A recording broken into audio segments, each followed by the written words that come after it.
machinery, and then we give you a pre-planned exercise. So we give you a series of drawings. So we teach you how to read a technical drawing, and we say we want you to make this thing to these measurements. And so you learn how to actually read a drawing and make something to a specific series of conditions in sizes. So that's one of the first things. Props, and quite a fun little thing. So this is where the maths comes in? Well, maths, not really, to be honest with you. We work a lot with templates and things like that. We might have a template of a shape and we'll lay it on, or things like that. The only thing that we ever use maths for, say we're mixing some chemicals together for a mould, and we need to have a certain percentage of that material and a certain percentage of that, and we just do it on scales and we just weigh it. But you don't need to be a mathematical genius to be on this. Yeah, that's a really cool.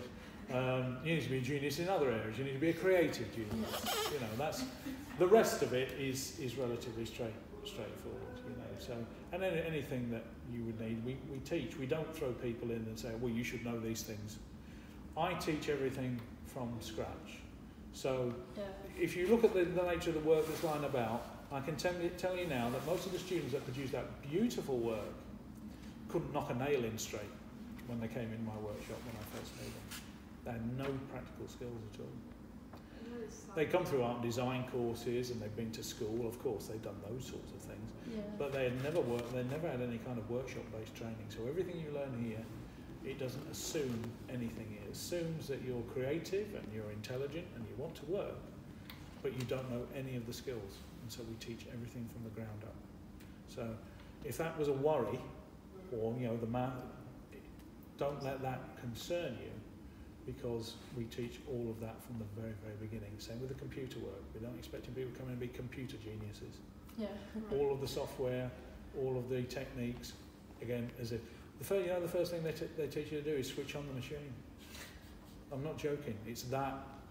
There are some people who don't know, and you know, we're not here to laugh at anyone. There's some people who've never used, they don't know how to switch on a computer. It just brings me back to DT lessons in high school. Exactly. So we actually start everything from scratch. So you don't even need to have touched a computer. Now, I know in this modern age, that's very, very unlikely that you won't have a laptop or a PC or your phone or whatever else.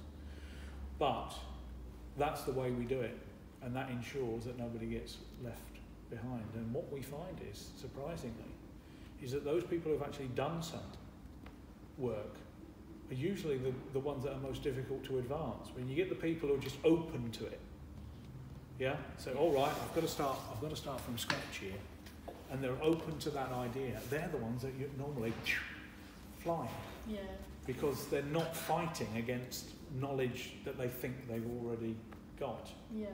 It's almost like deprogramming somebody. So sorry, you've got to set what you think you know aside, so we can tell you what you need to know, and that's very, very important.